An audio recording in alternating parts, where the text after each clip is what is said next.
rentre de plein pied dans l'actualité avec Emmanuel Macron qui fait donc ses propositions aux Européens à 3 mois des élections à travers une tribune dans tous les journaux, d'ailleurs certains journaux régionaux également. Est-ce que vous auriez pu, vous, écrire cette tribune ?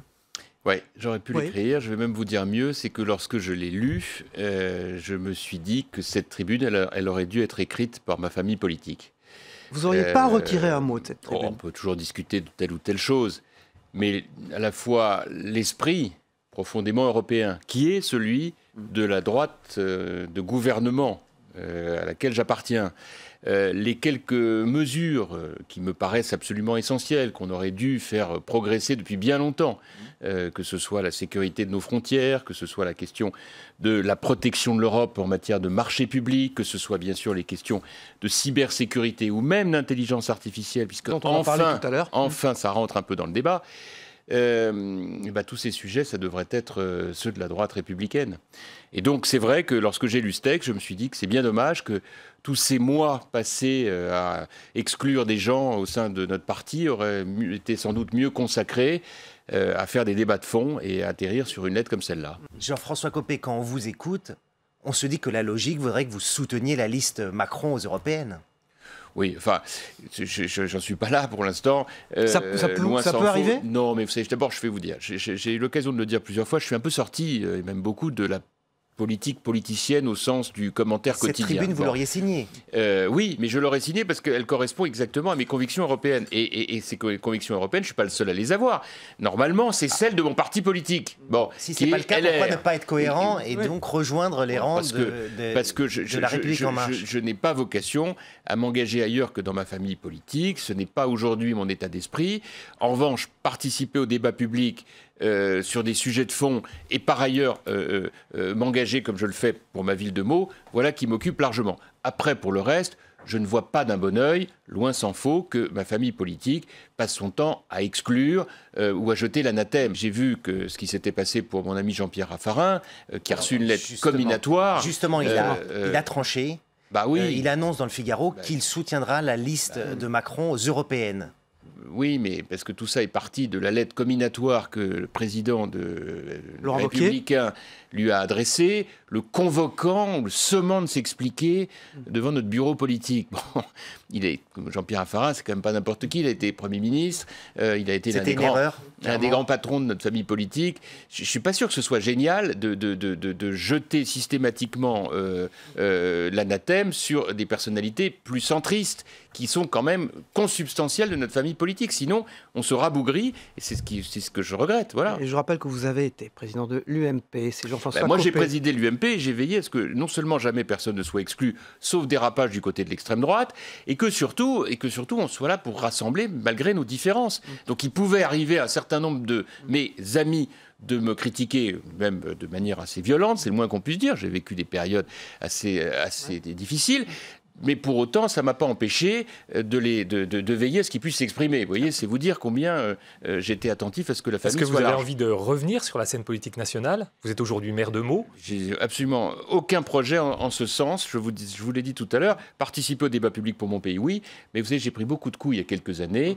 Heureusement, vous êtes cicatrisé, ça y est ? Heureusement, la justice a rétabli les choses, m'a totalement innocenté, y compris en condamnant Gisbert du point qui m'avait sali, ce qui est quand même très rare de la part de la justice, elle l'a fait. Alain Juppé, un autre créateur, lui, de l'UMP, absolument, qui donc part au Conseil constitutionnel, quitte Bordeaux. Vous pensez qu'une des raisons, c'est aussi cette différence d'appréciation sur l'Europe avec Laurent Wauquiez, notamment ?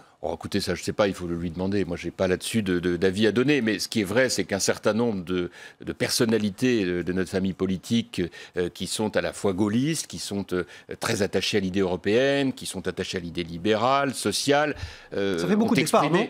Oui, bien sûr, mais ça fait beaucoup de départs parce que rien n'a été fait pour les retenir, les associer, les valoriser. Qu'est-ce que vous avez pu faire, vous, en tant que président du l'UMP ? Moi, je l'ai fait. Quand j'étais en charge, j'ai veillé à ce que tout le monde puisse s'exprimer dans notre famille politique.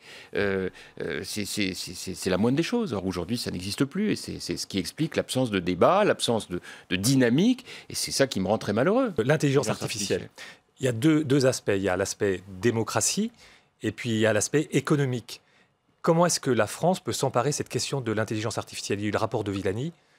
Qu'est-ce qu'elle doit faire sur cette question? Écoutez, d'abord, moi j'ai voulu écrire ce livre avec Laurent Alexandre, qui est un très, très remarquable scientifique, un de ceux qui ont le plus mis sur la table le débat et l'enjeu de l'intelligence artificielle, parce que c'est aujourd'hui omniprésent dans nos vies et totalement absent du débat politique. L'intelligence artificielle, vous savez, c'est ces techniques qui permettent de simuler l'intelligence humaine. C'est une énorme découverte, énorme, comparable à la machine à imprimer de Gutenberg. Et de la dépasser parfois. Exactement. Donc notre sujet de ce début de XXIe siècle, c'est de voir comment nous, Français, et nous, Européens, avec l'intelligence, l'expérience, les capacités de compréhension des grands sujets, on peut faire de notre continent et de notre pays une IA, intelligence artificielle, nation, face aux Américains d'un côté et aux Chinois de l'autre. Sinon, on sera mangé tout cru. C'est ça l'enjeu aujourd'hui. Et donc, pourquoi est-ce que j'ai parlé de démocratie? Tout simplement parce qu'aujourd'hui, la démocratie, elle est rendue vulnérable.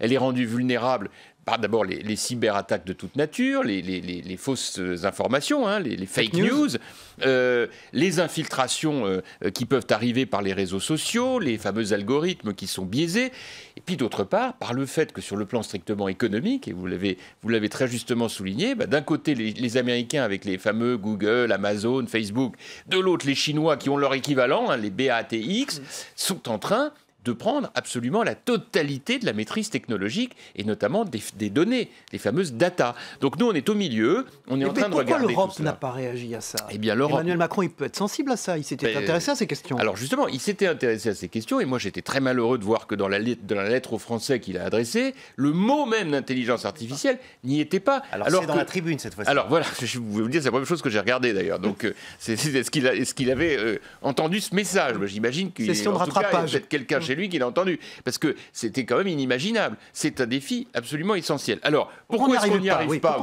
Vous posez la bonne question. On n'y arrive pas tout simplement parce qu'on est trop lourd en Europe. On est trop lourd parce qu'on est tellement empesé par les habitudes acquises, par les lourdeurs technocratiques qu'on connaît bien, qu'on est incapable de taper du poing sur la table et de dire on va créer un géant européen dans un certain nombre de domaines. Et par exemple, les télécoms.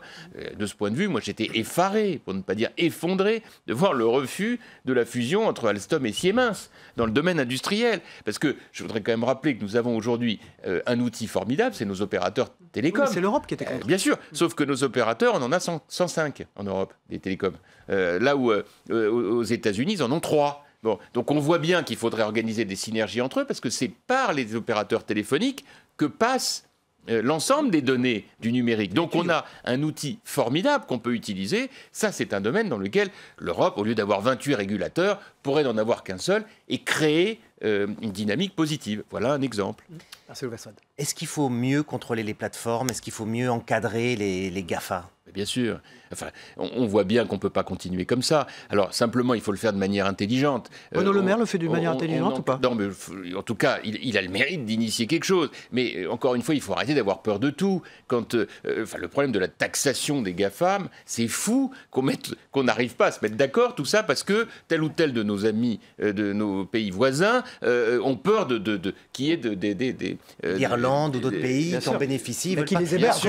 Comment on contourne la difficulté? Non, mais écoutez, en tout cas, on commence par donner une impulsion. Et je pense que finalement, la France, n'ayant pas eu d'autre solution, ayant commencé à le faire, c'est déjà un plus. Mais en même temps, il ne faut pas être négatif. Le fameux RGPD, ce règlement qui a été créé pour protéger les utilisateurs des données en Europe, est un premier pas. Je ne peux pas vous dire que c'est parfait, mais c'est un début. Donc ce qu'il faut en réalité, c'est que maintenant on passe la vitesse supérieure et puis qu'on change un peu de génération, qu'on accepte de se mettre à ces nouvelles technologies. Parce que le big data, c'est aussi Big Brother. On voit ce qui se passe en Chine aujourd'hui avec la reconnaissance faciale. Oui, c'est dramatique. Donc est-ce qu'il faut que l'Europe protège ses citoyens? Et vous avez tout à fait raison. C'est d'ailleurs aussi de cela dont on parle dans notre livre avec Laurent Alexandre. C'est que la reconnaissance faciale est en train de devenir la caricature du cauchemar. En Chine, avec des technologies de reconnaissance faciale, on est en train d'examiner le comportement de chaque citoyen chinois. Et que il a des points en moins si il n'a pas traversé au feu rouge, si il ne s'est pas comporté de manière convenable, si on l'a entendu tenir des propos qu'il n'aurait pas dû tenir à l'égard du parti, etc. Enfin, un truc qui est extraordinairement dangereux.